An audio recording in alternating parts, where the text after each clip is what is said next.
Finally 689 दिन इंतजार करने के बाद मुन्ना भैया आ गए चाचा से डांस करवाने। कौन से चाचा? चाचा, ओ भोंसड़ी वाले चाचा। सही समझियो। अब सब इतनी सारी वीडियो बना ही रहे थे ट्रेलर पे, तो हमने सोचा हम क्यों ना बनाएं, हम भी बनाएंगे। हम पीछे क्यों रहें, तो चलो बनाते हैं। ट्रेलर की शुरुआत होती है कालीन भैया की दमदार आवाज से। जो आया है वो जाएगा भी, बस मर्जी हमारी होगी। यहाँ लाला अपने दामाद को, मतलब जो होने वाला दामाद था वो तो गया, उसको दफना रहे हैं, जैसे मुन्ना भैया ने पिछले सीजन में ही खुदा के पास पहुंचा दिया और साथ में मौर्य जी भी बच गए। अब कालीन भैया अपना दरबार सजा के अपने लोगों के सामने बोल ही रहे थे, गद्दी पे चाहे हम रहें या मुन्ना, नियम सेम होगा। इतने में मुन्ना भैया की एंट्री होती है और धड़ाधड़ एक बंदे को ठोक डालते हैं। मिर्जापुर की गद्दी पे बैठने वाला कभी भी नियम बदल सकता है। अब एंट्री होती है हमारे हीरो गुड्डू भैया की, जिनने बॉडी तो सॉलिड बना ली है पर चलने के लिए वैसाखी का उपयोग कर रहे हैं। अब ऐसा होता है क्या? अच्छा नहीं लगता गुड्डू भैया। गुड्डू भैया इस बात सुन के ऐसा लग रहा है कि मुन्ना को एक बार ये हाथ से छोड़ दिए हैं, तभी बोल रहे हैं अगली बार दुश्मन हाथ लगा तो बचेगा। गुड्डू भैया ऐसा नहीं होता, अगली बार तुम उनके निवास पे गए और लौटे ही ना, रिस्क तो वहां भी है। अब काका का रति शंकर के बेटे शरद भी एंट्री मार लिए, जिनको पापा ने विरासत में जौनपुर की गद्दी दी और मम्मी ने मिर्जापुर पे राज करने का सपना। अब हमारी प्रेसिडेंट साहिबा गोलू भी जंग में उतर गई है और अपने जीजाजी से बंदूक चलाना भी सीख ली है। क्यों मैडम, आपको तो वायलेंस पसंद नहीं था ना, बॉयफ्रेंड मरा तो वायलेंस भी अपना लिया, ऐसा कैसे?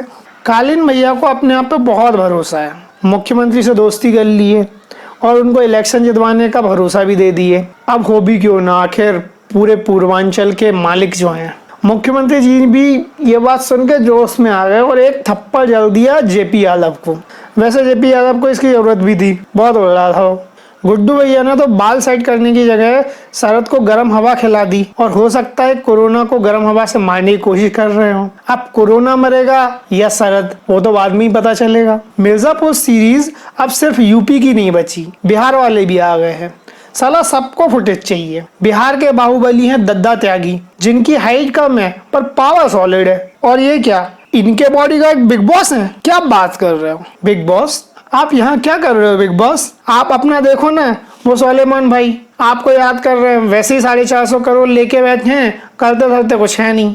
पिछले सीजन में एक नशेड़ी को जता दिया, उसके बाद अपनी इज्जत का फालूदा कर लिया, पूरा नाम खराब कर लिया। खैर छोड़ो, हमारे इतने बुरे दिन थोड़ी ना है कि हम बिग बॉस देखें। हम वापस आते हैं अपने मिर्जापुर पे। ये सीन में मुझे समझ नहीं आया कि डिम्पी ने अपनी पार्टी बदल ली है या सच में प्यार हो गया मुन्ना भैया से। वैसे मुन्ना भैया सच में प्यार करने लायक है तो नहीं। खैर छोड़ो, वही पता चलेगा 23 अक्टूबर को, सब पता चलेगा।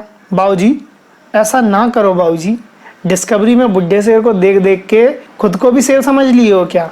माना कि शेर के मुंह में खून लग गया है, वो तो पिछले सीजन में ही लगा लिया था, पर वो सबक सिखाने के लिए था। अब अपनी बहू के साथ ये सब आपको शोभा नहीं देता बाबूजी, मत करो, अच्छा नहीं लगता। अब ट्रायल मीटिंग में मुन्ना भैया बिहारी बाबू के मजे ले लेते हैं, वो भी शरद के सामने। वैसे कुछ भी बोलो, मुन्ना भैया हैं, उनका कोई कंपैरिजन नहीं, मेरे फेवरेट तो है ही। वैसे एक बात तो क्लियर है, सबको मिर्जापुर की गद्दी चाहिए, भले ही वो गुड्डू हो, मुन्ना हो, शरद हो, लाला हो या कालीन भैया खुद ही क्यों ना हो। ऊपर से ये IPS Maurya ji, last time कालीन भैया ने बहुत गंदी ली थी। मौर्य जी, आप जिस शहर में नौकर बन के आए हैं, हम मालिक हैं उस शहर के। अब खुन्नस खा के बैठे हैं, बदला लेंगे, लेना लाजमी भी है, क्यों ना ले। आखिर मिर्जापुर को क्लीन करने का IG से वादा जो किए हैं। वैसे गुड्डू भैया भी कम नहीं पड़ते, ट्रेलर के स्टार्टिंग में अपनी बोलेरो से त्रिपाठी कोठी चले जाते हैं और जाते से ही गोलियों की बौछार कर देते हैं और ठीक बाद में कालीन भैया दिखते हैं सफेद कपड़ों में। अब बाबूजी मरे हैं या मुन्ना भैया, वो तो वक्त आने पे ही पता चलेगा। पर एक बात तो है, गुड्डू भैया बड़ी नई नई टेक्निक लाते हैं। पहले हेयर ड्रायर ले आए, उसके बाद टॉर्च से का दांत तोड़ दिए। कुछ टिप्स हमें भी दे दो गुड्डू भैया। वैसे ये बात तो सही बोल, ममलूस हुई का उधार है हम पे।